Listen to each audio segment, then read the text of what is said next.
What is good, everybody? Welcome to the Bully Ball podcast on the Gold Standard Podcast Network. Jason Aponte is sick today, so I am filling in. Rob Stats Guerrero. Of course, Steph Sanchez is there, looking fantastic. Fantastic hair again, as always, Steph. Thanks for letting me pinch hit. Well, now you got to use the button. You were just like, where is it? Find it. My technology is failing me. No! No!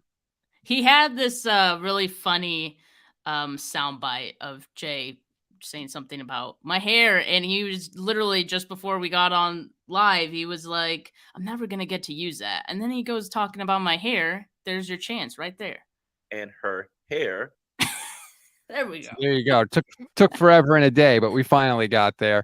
Before we get rolling here, please like and subscribe to the Gold Standard Podcast YouTube channel. Please like and subscribe to the 49 Carats YouTube channel, where you can also catch this broadcast. That's Steph's channel. And all right, away we go, because surprise, surprise, Steph, we got quarterback stuff to talk about with the 49ers. Can you believe it? Oh, God, I was like, so before today, because we always wonder during the slow season, what are the topics? What are we going to talk about? And then I started seeing some of the quotes on Twitter, and I was like, oh, God, we're going to talk about quarterbacks again, aren't we? But no one I'd rather do it with than you, Rob. Good, because we always disagree on stuff. I know. We fight. Yeah, and I'm wondering if we're going to see this the same way. It would probably be like the first time that's ever happened, but we will see. Hopefully we will. If you have any questions or comments, please hit us up in the chat. We're going to be here for a little while, so we're happy to take them. Let's start with Albert Breer, because I got stuff from Mayoko. I got stuff from Albert Breer. We'll start with Breer because that seems to be the fresher of the two. Albert Breer was on with Colin Cowherd, and he said a couple of things about Trey Lance that just immediately pissed me off, to be honest with you. The first is, quote, I think the 49ers feel like they've already given this guy, meaning Trey Lance, a lot of chances. They've already given this guy, the third overall pick in the draft in 2021, a lot of chances. Your thoughts? First, that this guy just sounds so, it sounds kind of passive aggressive a little bit, which kind of reminds me actually of Adam Schefter when he got slapped on the wrist for not mentioning, or no, not Adam Schefter, it was Ian Rappaport, who got slapped on the wrist for not mentioning Trey Lance as, a potential option should Brock Purdy not be ready week one. To which he responded, later on the Pat McAfee show, and Trey Lance, I guess. So passive aggressive. Like, what is your guys' deal with this guy? Oh, now I did it, this guy. But okay, going back to the quote, I think the 49ers feel they've already given Trey Lance a lot of chances. I would have to disagree. I mean, I will say this, though. I do understand that a lot of the times that maybe Trey Lance could have had chances, he's gotten hurt, right? So maybe from that regard, I can understand, like, hey, like he's gotten hurt. We can't do anything about that.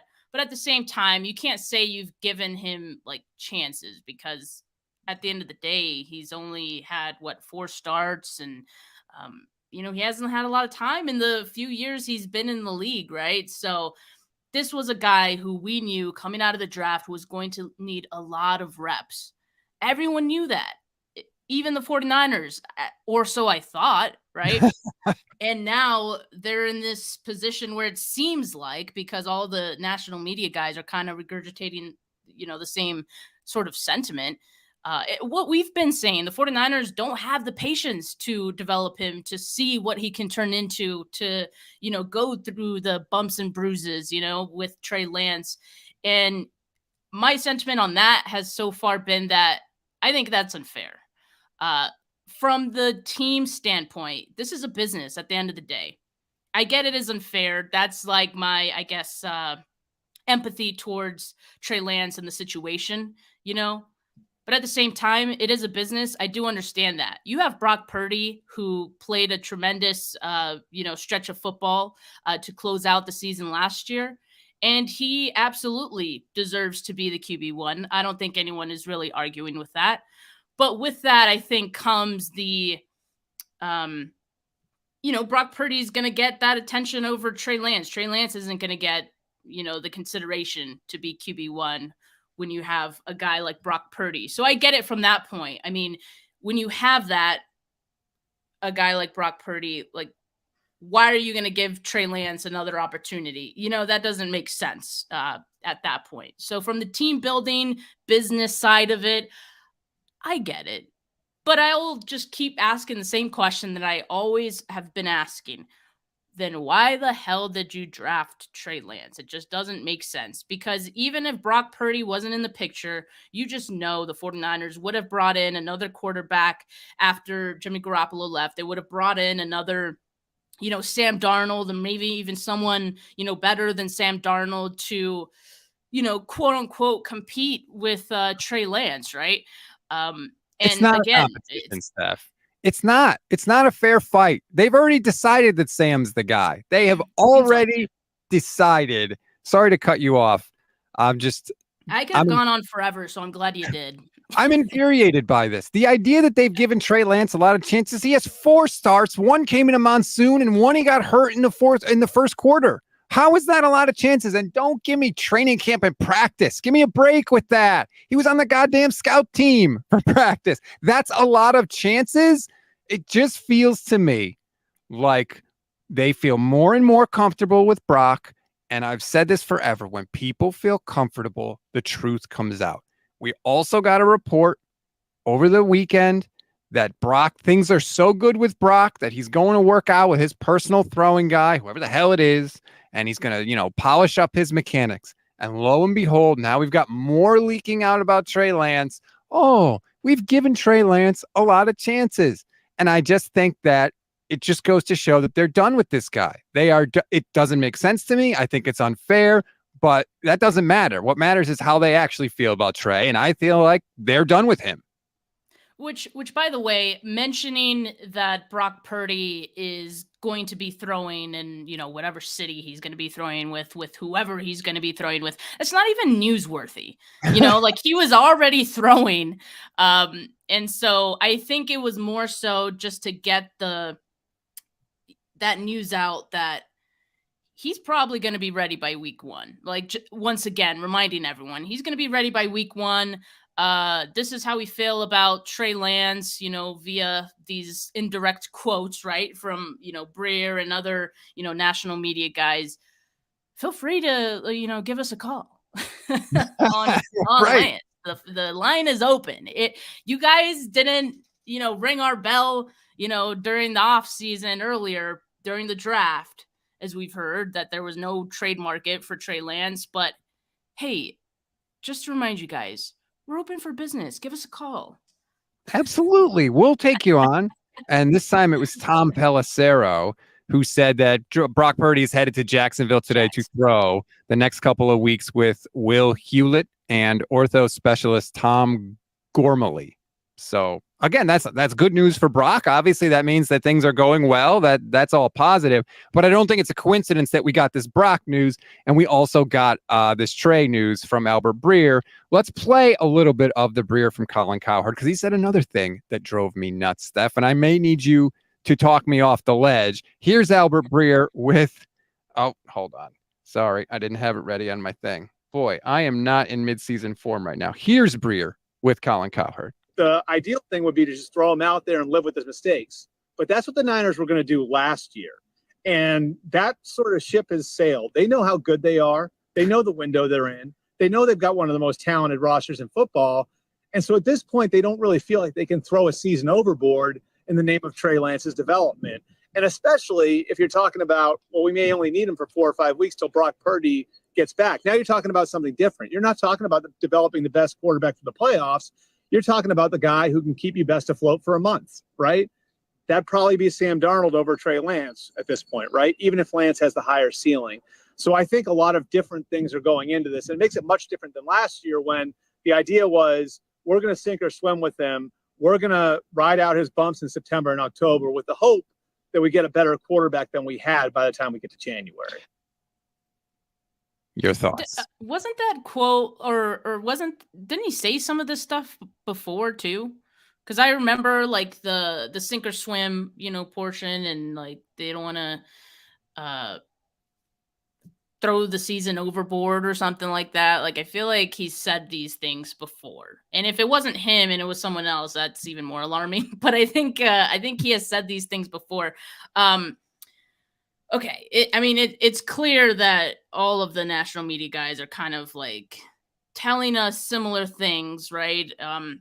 Clearly this is what the 49ers feel, and I've been saying for quite some time, look, the writing is on the wall. You can see that the 49ers are heading towards eventually trading Trey Lance, and people were like, what do you mean writing on the wall? What are you talking about? There's no writing. Are you guys not paying attention? Do you guys not listen to this stuff? This is coming from the 49ers. Like, right. The 49ers talk. Like, guys in the building talk to these guys, and they are, again, just regurgitating what they are hearing more often than not, right? So I know sometimes we get pissed when it's certain guys and you're like, well, that guy's never right. Guess what? They hear it from the 49ers. So everyone points to the Mac Jones thing. The 49ers were probably, going to get Mac Jones if it wasn't Trey Lance. So they were, semi-right. But all that to say that this is coming from somewhere, and it's coming from inside the building. I think we just got to start listening to that. I mean, it's clear as day. The 49ers are going to be trading Trey Lance at some point. And maybe if it were up to them, it seems like they want it to happen sooner rather than later, which to me is a little confusing, right? Because of all the, injury question marks that they've had at the position, unreliability. Even Brock Purdy, like, yeah, it seems like he's going to be ready week 1, but what is that going to look like? Is he going to be able to last a full season? Like, is he going to maybe suffer another injury? Like all of these things, I think it would be smart for them to just keep Trey Lance, for me personally, but it seems like they want they want to move on. It seems clear as day to me. Some of us have been saying this for a long time. Cough, cough, me, cough, cough. They don't like him. I don't know why. It's dumb. It's ridiculous. John V on YouTube says they never really started with Trey. How can something end before it begins? Exactly. Think about the Bills. If the Bills had treated Josh Allen the way the 49ers have treated Trey Lance, they'd still be looking for a quarterback. It's just wild to me how much it has turned. And I wonder, is there something else going on that we don't know about? Is there some off the field stuff with Trey going on that they don't like? I'm not saying that there is. I'm just, because it seems like there has to be something else, some other piece of information that they have that we don't have that would justify how quickly their feelings have turned on him. Remember, they just told us that Trey Lance has looked the best he's ever looked in minicamp. The best he has ever looked. And he convinced them not to take Brock Purdy. He convinced them not to take Mac Jones, right? So, like, there was a lot of love for Trey Lance, and then all of a sudden, the tide has gone back out, and now it's gone. Well, you mentioned the one thing about Trey Lance. What was the first thing you said? Because I was going to interject, but I'll let you finish. You could feel free to interrupt me anytime. That there must be a piece of information that we don't know. Is there something going on off the field? Oh, we'll find out.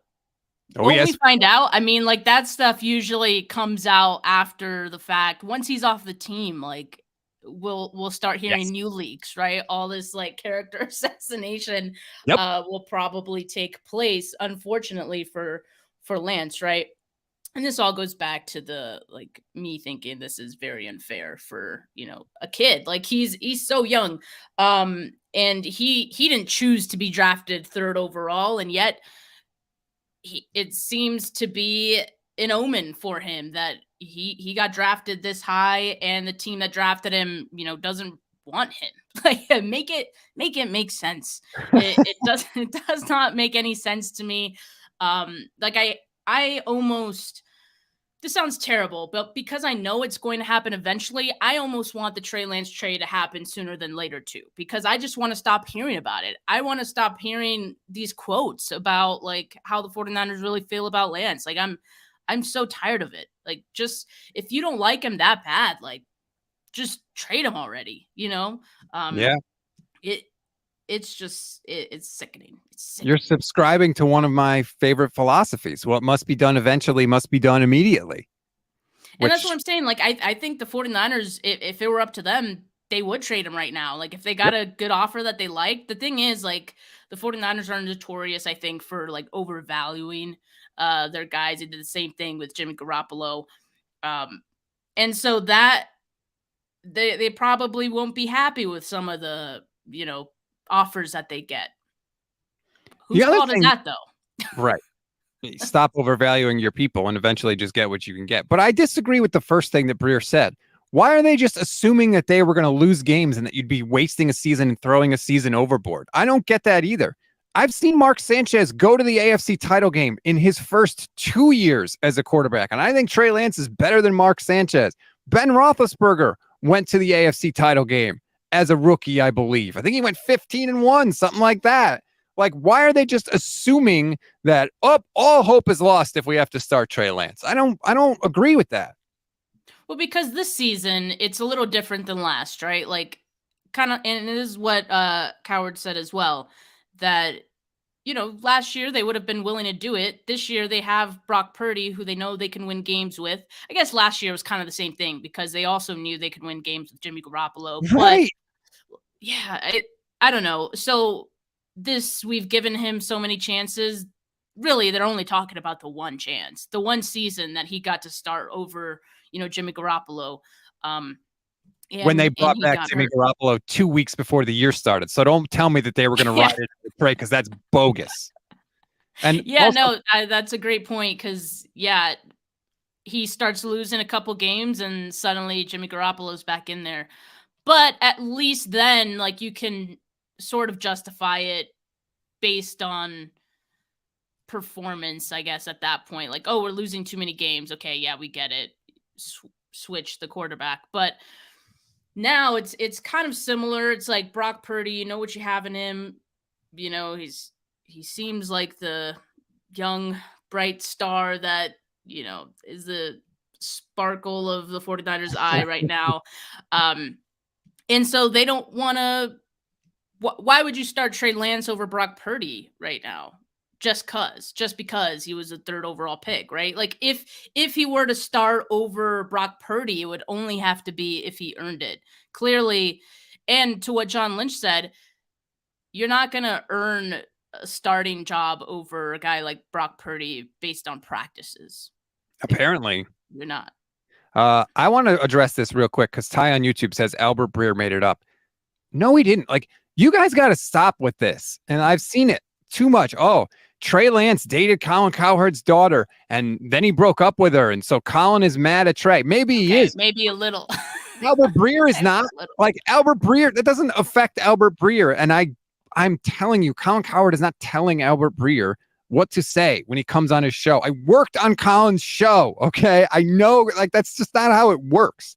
And all these people are saying, oh, he doesn't have any sources. Albert Breer doesn't have any sources inside the 49ers. Really?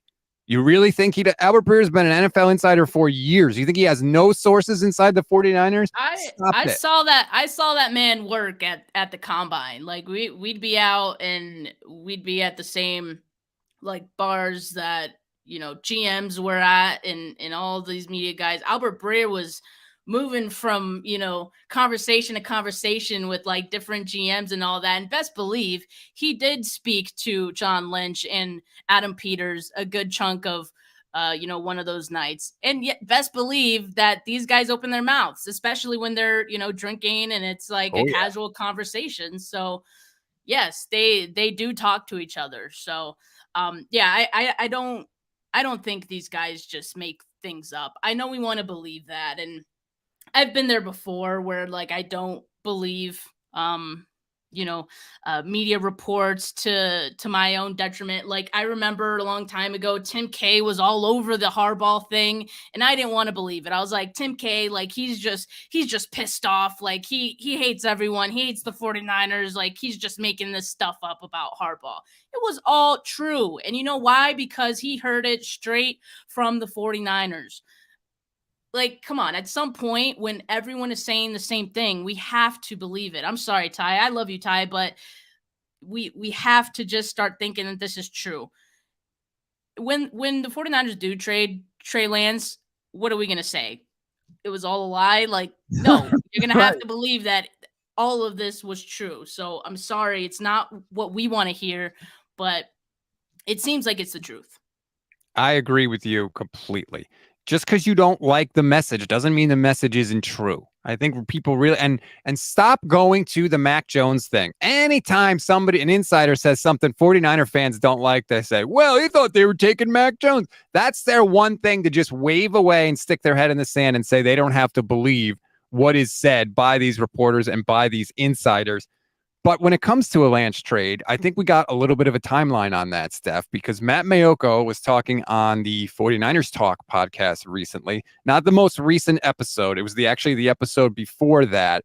And he gave out like a pretty big hint about if a Lance trade is going to go down, it could happen. Here's the first of what Mayoko said. The most important part for him will be the lead up to that very first preseason game. I think the 2 practices against the Las Vegas Raiders will be huge for him because, what he does on the practice field against the Raiders will have implications throughout the NFL. Not throughout the 49ers, Steph. Implications throughout the NFL. That only means one thing. If he has good practices against the Raiders, the Niners are going to send the film around and they're going to use that to try and get a trade for him. And this is coming from who? Matt Mayoko, the most trusted 49ers source there is out there. So you guys going to say that Matt Mayoko is making stuff up too? And he said it very subtly. Like, he didn't straight out say, the 49ers are looking to trade Trey Lance, right? But I think this makes it very clear where the intentions are for this team, right? He's not just going to say that to say it. So, yeah, I mean, I agree. I think those joint practices are going to be huge, for any team that potentially might want to trade for Trey Lance. If he looks good, it's going to be great. I mean, for the team, that's what the 49ers are hoping, that they can garner up some trade interest, because as of right now, there is none, right? So I think it'll help. At the end of the day, it's still just practice. So I don't know if that's going to be enough for another team, but the 49ers sure think and hope it would be.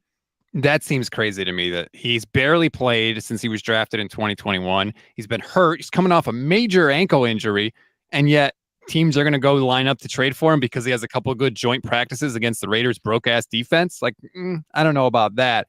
Carlo on YouTube says Trey has no trade value. The 49ers mishandled him for sure. Kyle is afraid that if another coach develops Trey, the fan base would call for his head. I don't agree with that last part. I think Kyle thinks he's good with Brock Purdy, so it doesn't matter what happens with Trey somewhere else. And I also think Kyle thinks that Trey's not going to amount to anything anywhere else, because if he was really worried about that, he would just keep him. Yeah, I agree. I don't think that's what he's worried about. I mean, in actuality, I think Kyle Shanahan probably thinks the opposite. It's like, if a guy can't develop here in San Francisco, there's no hope probably for him. So I think he's fine, giving him to another team and seeing what can be made of him there, because I would think that Kyle would think that Lance wouldn't amount to anything somewhere else. I agree, because if you were worried about that at all you have to do is nothing. Just keep him on your team, and then that whole problem disappears. Let's hear a little bit more from Mayoko on the 49ers Talk podcast. The practices against the Raiders will be very important for Trey, because, hey, let's face it. The fact is that Trey Lance's future with the 49ers is not a given, not in any stretch a given.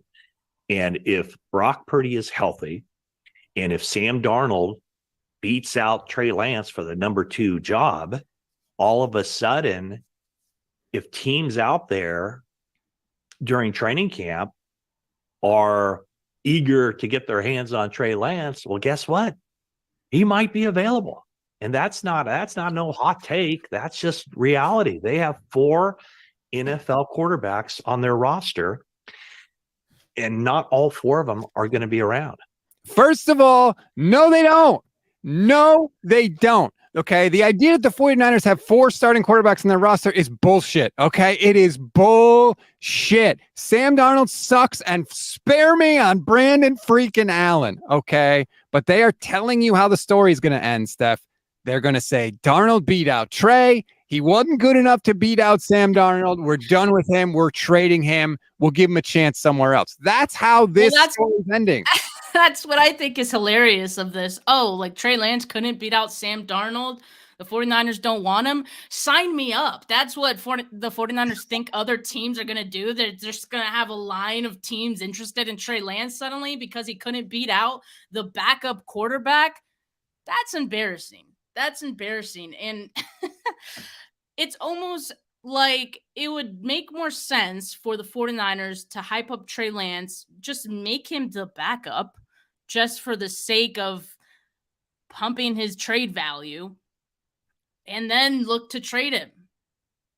Wouldn't it be so terrible if he couldn't beat Sam Darnold and then you're like, hey guys, everyone trade for Lance. Right. Want Come this on, guy? guys.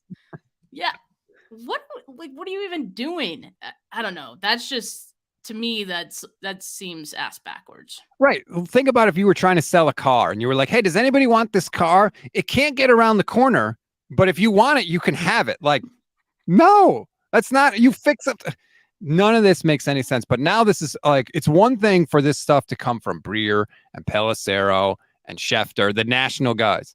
This is Matt Mayoko, and you may disagree with this, Steph, and I know a lot of people disagree with it.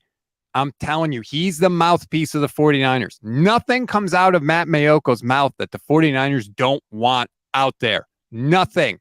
He's putting this out there. He has told you, if Trey Lance has a good joint practice against the Raiders, the Niners are shipping him out. Why do you think they've been pumping up Darnold and Brandon Allen?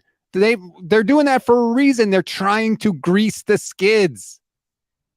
Which they have been known to do in the past through Matt Mayoko. And no, yeah, I don't think he's a mouthpiece for the team. I don't know, that just sounds offensive. But I do agree that, he's going to say things that are okay for the 49ers. Like the 49ers would agree that it's okay for him to say those things. But I think that's also why, like, he doesn't explicitly say anything. It's almost like, the comment that he made on the Raiders joint practice. He didn't say like the 49ers are going to trade Trey Lance like outright, but he's saying that's going to be important for the 49ers in the NFL. And so that'll take you to other conclusions. But yeah, I mean, I believe what he's saying. I mean, but it's still just confusing to me, I guess. I'm never going to stop being confused. In fact, I need a 30-30 for, is it 30-30 or 30 for 30? 30 for 30. On 30 for 30 on Trey Lance, this pick, like what the hell happened?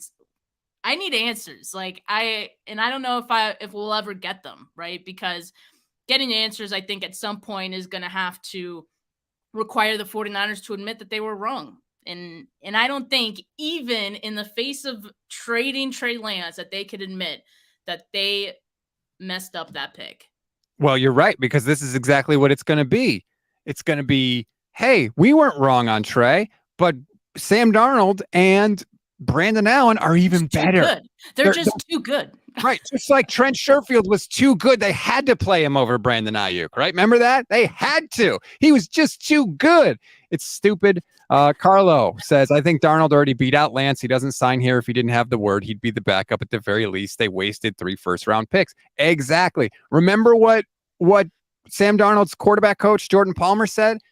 Sam Darnold's going to be the guy that ends up starting there. He said that. The Niners are paying Sam Darnold more than the Bucs are paying Baker Mayfield. And Baker Mayfield has a lot more good tape out there than Sam Darnold. So, again, just put the whole puzzle piece together here. And I think it's pretty obvious what's going on. I'm sickened that this is how they have handled this situation. John says, Steph and Stats, we did this with Jimmy. We destroyed any possibility of moving him, whether or not they leak stuff to reporters or not. We destroyed the man before we can get anything for them. Yeah. I think Jimmy destroyed himself. Well, yeah, that's true. I mean, I don't think there was a lot of bad talk about Jimmy Garoppolo. I think the writing was on the wall for Jimmy for different reasons. And people just kind of ran away with that. One of those reasons being, all of the injuries, right? I think the Super Bowl was the first to get that kind of rolling. But I mean, I think that would have happened for any quarterback who was in that same situation. I don't think 49ers necessarily had to start that narrative. If you lose a Super Bowl in that way, it's kind of just going to start on its own. But I saw another great question here in the chat from Snooty Toots. He says, Kyle's ego allows him to believe he can fix Sam Darnold. Why doesn't the same thing apply to Trey Lance? Absolutely, Snooty. If you think that you can disregard 56 games of crap from Sam Darnold because the guts of the house, so to speak, are good enough to work with to rehabilitate, why wouldn't that apply to Trey Lance? I don't get it either. I don't. None of this makes sense. They gave him chances, Rob. Remember those 6 throws he had in practice on the scout team? Like, I would love to sit down with Kyle Shanahan. Like, he needs to be asked about this stuff. And someone's gonna ask. So like someone like Grant would probably ask him, but you're just gonna get some very, vague yes or no kind of answer. I would love that question to Kyle. Hey, Kyle, if you think that Trey or that Sam can be, brought up to a level that you think is good, why don't you also think that about Trey? You know what he's going to say? He's going to say, we do think that about Trey. Because that's what they keep saying, right? That nothing has changed with Trey Lance, that they love him just as much, if not more than when they drafted him, which just goes to show you can't believe anything they say, because if that was true, Sam Darnold wouldn't be competing for the backup spot. They would have, even if they signed Sam, they would have said, Trey's the 2, which they could have done, right? They could have done all that, and we wouldn't be having all these conversations, but they deliberately chose not to. And that kind of reminds me, like these national media guys, they don't really have a reason to lie about, Trey Lance, about Brock, about, anything really. Coaches, GMs, they do have plenty of reason to lie. And so, yeah, I think when you latch on to the words of, Lynch or Kyle and all the good things that they've said about Trey, I mean, we can't really take that for anything, unfortunately, just because like sometimes there's always an ulterior motive, right? And it is to get teams interested in Trey Lance. It is to build the hype that, yeah, he looks better than he's ever looked. Which, by the way, that's all relative, right? Like, you would have to know how he looked to Kyle Shanahan, Right. the year prior. Same thing with George Kittle's quote of, he looks way better than he did or significantly better than last year. You would have to know what he looked like to George Kittle last year, right? It's all relative. So yeah, maybe in comparison, it's significantly better, and maybe that is the truth. But that still may not be much by their standards, right? So this is what I used to do. When I was at ESPN and people would leave, sometimes they would put up a banner on the wall and everybody could sign it. Like, you could give your well wishes. Yeah. If it was somebody I liked, I would sign my name with a nice message. If it was somebody I didn't like, that I thought wasn't good at the job, that I didn't want to work with anymore, I would write, it won't be the same without you. Because that's 100% true. Guess what? It'll be better, but it won't be the same. That is what I'm going to do that. That's what George Kittle said about Trey Lance, right? He's looked better than he's ever looked. Well, if he stinks, if he was horrible and now he just stinks, that's technically improvement, but it doesn't mean he's good. That's what I'm saying. And like, it was so fun. Like, Rob, I went conspiracy theory on that one. Like, welcome. Rob level conspiracy. When he said that quote, I went live with it. People were like, you've been hanging around Rob way too much. But I kind of just felt that way, because I think in prior years, like George Kittle, between Jimmy Garoppolo and Jimmy Garoppolo and Trey Lance, I think Kittle obviously preferred Jimmy Garoppolo for a number of reasons. And so I think him saying that about Lance was more just, that same thing. It won't be the same. Won't be the same without you. Yeah, so it's all relative. Anything that these players say, I mean, I don't know. And not to say that there aren't, teammates that don't like, Trey, right? He seems like a great kid. 187 says from garbage to trash. Oh no. But you're like, George is never going to say anything bad about a player. He's just, not who he is. He's always going to build up his guy. And I think that was his out. I think it was a way to say something nice about Trey without lying and saying, hey, he looks really, really good. He's just saying if you look at the video of him saying it, you can see the wheels in his head turning to try to find something, like, think of something good to say. And so that's how I perceived it. But anyway, look, there was another quote, right? Rob, and I think this one came from Florio, and I know a lot of people are laughing at it. They're like, Mike Florio's never right about anything, but I could actually kind of see this happening. What about you? Do you have the quote?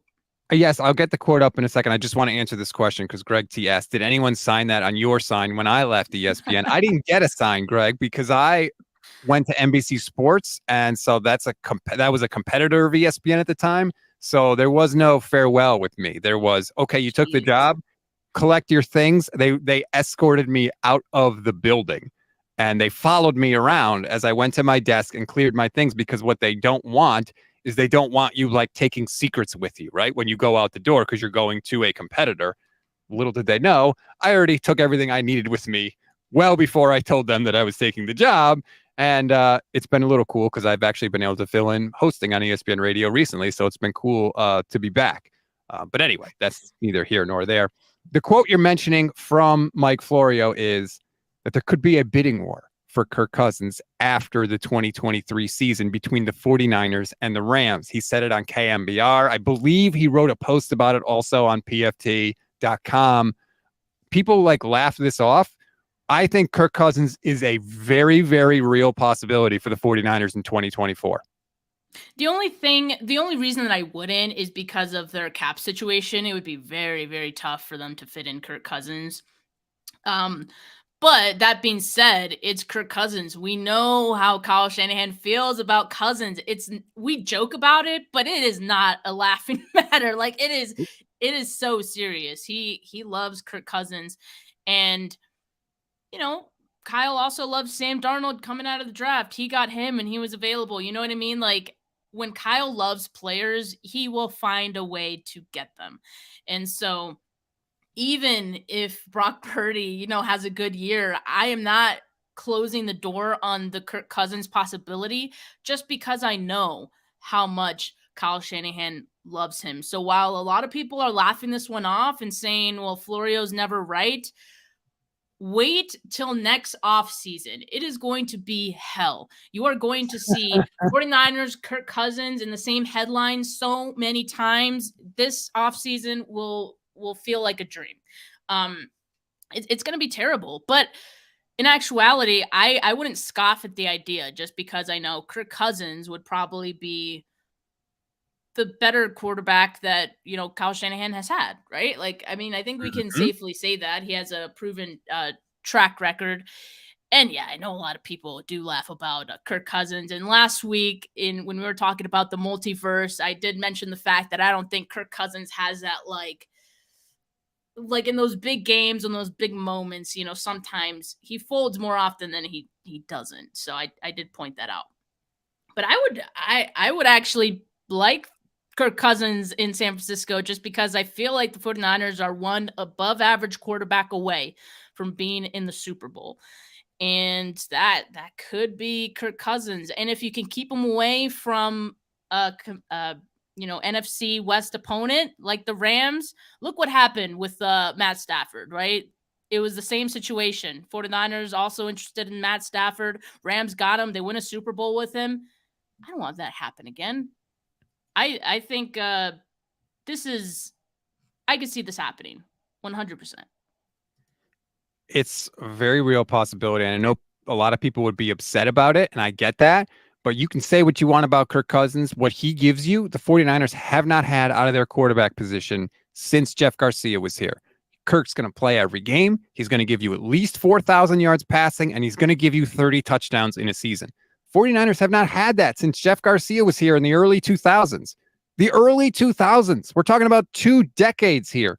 So you can poo-poo Kirk Cousins all you want. He's a human sweater vest. I've told him that to his face, that he's a human sweater vest. What does that mean? He has no personality. Like, he's just... Wait, you said that to his face? Yes, I interviewed him and I said, "You're a human sweater vest." And what do you think he did? He smiled and laughed because he's a human sweater vest. I mean, to be fair, anyone who wears socks with like flip-flops like is probably a sweater vest.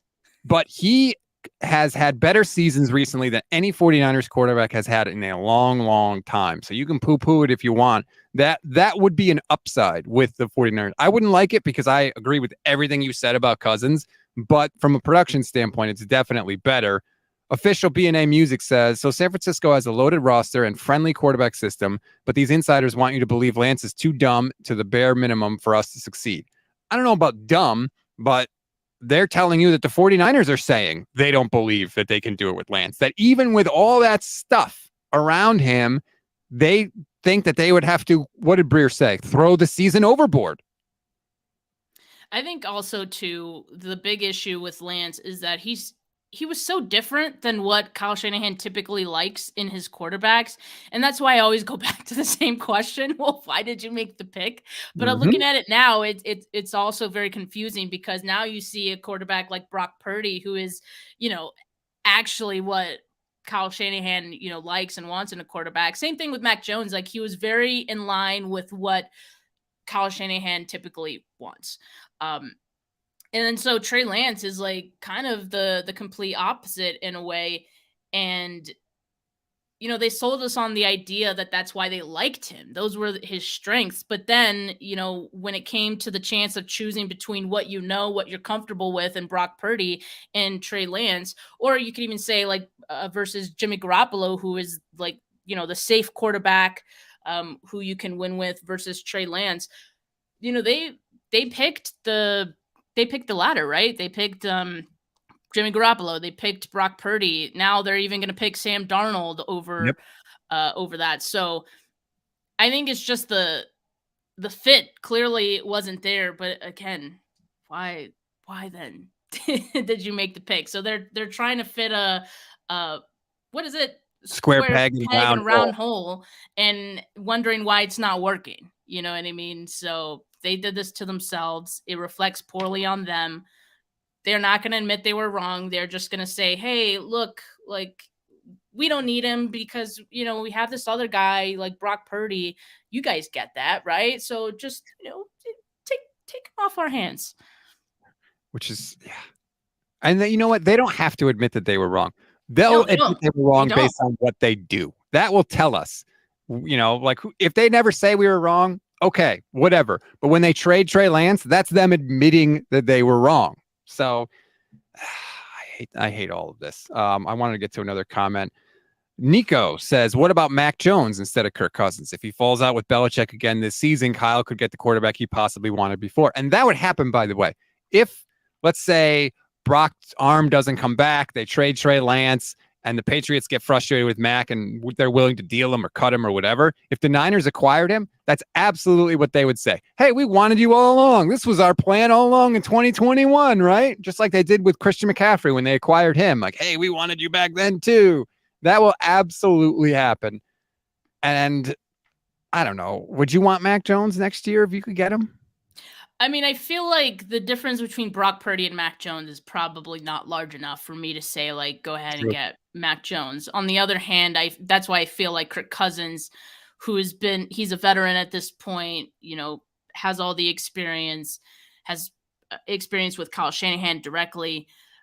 I think that would weigh a little bit more than Brock Purdy, even if Brock Purdy has, another good year here. So I would prefer Cousins over Mac Jones if they both became available last season or next season. I would too. And there's so many people like coming at me as if I'm like the biggest Kirk Cousins fan in the world. I'm not, But the facts are the facts. The dude produces, and he's done it for a long time. So you can poop on him if you want to, but like he's been better than any 49ers quarterback since Jeff Garcia. That is not opinion. That is fact. Yeah. I agree. Yeah, we were getting some great comments, and I know everyone in the comments is like, "No, Kirk Cousins, blah, puke on myself." But you know what? Like we said, we scoff at the idea, but at the same time, he would be the best quarterback Kyle Shanahan has had. Like that's just the facts from a production standpoint, from an experience standpoint. He would be better than Jimmy Garoppolo. I can safely tell you that. Yep. Maybe not by a huge amount, but what I like about Kirk Cousins is he can throw the deep ball. Imagine Kirk Cousins with Brandon Ayuk. Because this whole time we're like, Brandon Ayuk, he doesn't have the quarterback who can lift him to those heights that we know he can get to. Like Brandon Ayuk, 1,000 yards last year. That was with Jimmy Garoppolo and Brock Purdy at quarterback. But imagine with a quarterback who throws downfield, is comfortable throwing that downfield a little more often than those guys. I mean, I think Ayuk would explode. He'd probably be in the top 5 of wide receivers in that conversation, right? I agree completely. Justin Jefferson's put up really good numbers with Kirk Cousins. I know Justin Jefferson's really good, but that doesn't just happen, right? You need it from both sides. Last point, really quick from Moo. I love this point. The 49ers fan feels like he's already given this regime a lot of chances to figure out this quarterback situation. Fire the little rat talking to Breer now. That's a good point. If Breer said the 49ers feel like they've given Trey Lance a lot of chances to take the starting quarterback job. Well, you know what? We've given Kyle Shanahan a lot of chances to find a franchise quarterback, and he hadn't done that either. So if you want to say that Trey's had too many chances and hasn't taken advantage, then you got to apply the same standard to this front office because they haven't been able to do it either. Harsh, but it is true. But yeah, no, the 49ers aren't going to quit talking to these media guys. So Little Rat is not going to get fired. For all we know, the Little Rat is Kyle Shanahan. So or Lynch. Yeah, it could be any one of those guys. So when it was Harbaugh, it was Jed York. Yeah, exactly. So I mean, there's always someone who's going to willingly talk, right? It doesn't make sense, but these guys they like to talk. And yeah, it's not going to stop now, and we'll see. Apparently, joint practice is going to be really important for Trey Lance's trade future. So we will find out. Thank you, everybody, for hopping in the chat. We really appreciate all your support and the comments. Like and subscribe to the 49 Carats YouTube page. Like and subscribe to the Gold Standard Podcast YouTube page, please. And thank you. If you want to become a YouTube channel member, that's going to cost you less than $3 a month. And I really do hope you consider it. Steph, thank you so much for letting me hop in here with Jason out sick today. I mean, it wasn't my choice or anything. So. Jay, feel better, Jay. We missed you, buddy. I'm just kidding. I love you, Rob. I feel like Trey Lance. We'll see you next week.